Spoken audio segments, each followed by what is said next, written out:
of questions based on these scales. Most, all is not most is not majority, majority is not many, many is not half few is not few. What is the meaning of few? There are few students in the other classroom. What's the meaning? There are few students in the next classroom. There are few students in the next classroom. What is the meaning? Make mistakes, your mistakes are going to be my syllabus. Your mistakes are going to be my syllabus. Don't worry to make mistakes. What's the meaning? Tell me in Malayalam, there are few students in the other classroom. കുറച്ച് കുട്ടികളുണ്ട്. അതുകൊണ്ടാണ് ഞാൻ പറഞ്ഞത് നിങ്ങൾക്ക് മനസ്സിലാകുന്നവർക്ക് ഞാൻ മുന്നോട്ട് പോയാൽ കുറച്ച് കുട്ടികളുണ്ടെന്നല്ല അത് ചോദിക്കുന്ന ഒരു ചോദ്യമാണ് വീട്ടില്. There are few students in the other classroom means there are zero students in the other classroom. There are no students in the other classroom. There is little water in the well means there is no water. There is a little. The article a is added. A few students means some. A few students means some. Few means negative. Few means negative. There is little water. There is little water in the well means there is no water. It is dry. There is no water. It is dry. Few means zero. No. Little means zero. No. Got it? A few means some. A little means some. Now, for example, I am here and I tell Akhil, I'd like to have some warm water for bathing. Warm water for bathing. He goes and tells Viju sir, father wants hot water for bathing. Father wants hot water for bathing. Is he right? Why? Because the scale is boil, hot, warm, cold, ice. Warm water is used for bathing. Hot water, if he gives me hot water and I bathe, next day I will be in the ICU with 70% of birds. Got it? Warm water is, for example, you have those pads, no? Hot pads, what do you call it? Bags.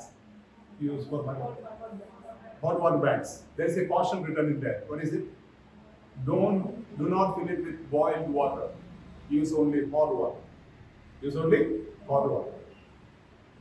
So boiled is not hot, hot is not warm, warm is not cold, cold is not ice. That is scale. Fine, find out one for scale. Only look at the options. Question and options. The first one is there. First one. Most children born will develop hepatitis B if their mother. Just read the options. So many words, so many spellings. Now another strategy. Look for numbers and percentage. Look for number and percentage. What is this? Can somebody read this? This one? 30? 5 to? 50? Percentage. You lose your speaking score here. It's a classical mistake you make now. Never ever say percentage with the digit. Never 90. If you ask what's your score in your nursing, your BSc nursing, if you say 90%, it's a classical mistake. After digits, say only percent, never percentage. If you say in IELTS or in any competitive exams, in your speaking module, somewhere if you say that 50% of burn, okay, injuries, 50% of burn injuries, immediately you lose the score. It's a classical mistake. There are mistakes which are allowed, but these are known as classical mistakes because it's doubling. 95% means percent, it's W. So with the digit only percent, P-E-R-C-E-N-T. One word or two word? Single word or two word? It can be single or two. One is single word is American, two words is British English. No issues. You can use both, no issues, but don't use both alternatively. So percentage, but you can say high percentage, better percentage, good percentage, greater percentage. Without digit, you have to say percentage. With the digit, only percent. Only percent. These are simple things. That's why I said if you don't start speaking, the teaching will not be effective because I don't know how far you know. Okay? So never 60%. 60? 60? 70? 95? And you will make the mistake even if you know because you have used thousands of times percentage with the digit.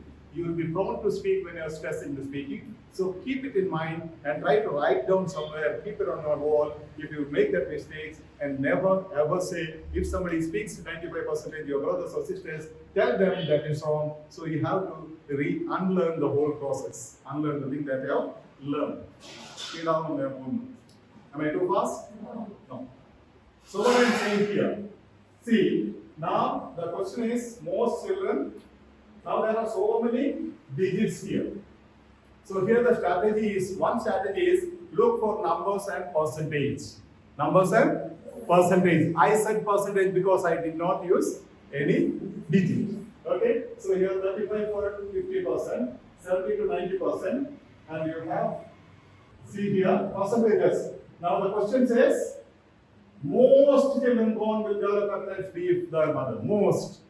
Most means not all. Most means not all. Now among these, which is most now? Here there is 9%, 3%, 7%. Huh? 70 to 90%. So ultimately answer is there. Immediately you have to look into the percentage or the number and go there. When you know the question has a scale word. Question has a scale word. Okay? Immediately launch into only the numbers. Don't read anything else. Find out what is the synonymous of most. Among these percentages, what is synonymous of both? And again, one more strategy here. Most children born will develop hepatitis B if their mother has hepatitis B and develop an surface antigen. In the text, it is used both. Text, it is used both instead of and. That is known as synonymous language. So another strategy is, you should know synonyms, synonymous language, and paraphrasing. That's the most important aspect in any of these exams, IELTS, OET, or even in this IELTS. The scales are very, very important. Here for IELTS, scales are very important. They base a lot of questions based on that. Now, is that clear? So where you go? You go to the 70 to 90%, and answer is there. See, if you have both hepatitis surface antigen and BAET positive, 70 to 90% of our children will develop hepatitis B. Okay? Most of them will develop. And very clearly it is given. And in the topic sentence, I told you, the first topic, first sentence is the topic. This. What is the topic? Mother to child transmission is the topic. As soon as you read the first sentence, you should understand what is the topic and what will be connected with that. And if you want a couple more examples about scales, all, most, many, a few means some, few. All, most, you can even have in between some expressions. I am showing this. All is in between most, and many you can have majority.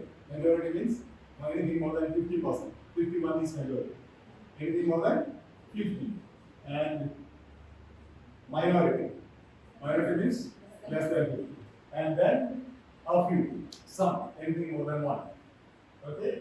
And few means 0. Okay. See, all means 100. Anything 90 plus or 80 plus or 70 plus, it depends. Okay? Just giving you an idea. 51 plus, below 50, 1 plus anything, and 0. See, boiled water. Scale is hot water. Then warm water. Then cold. Then ice.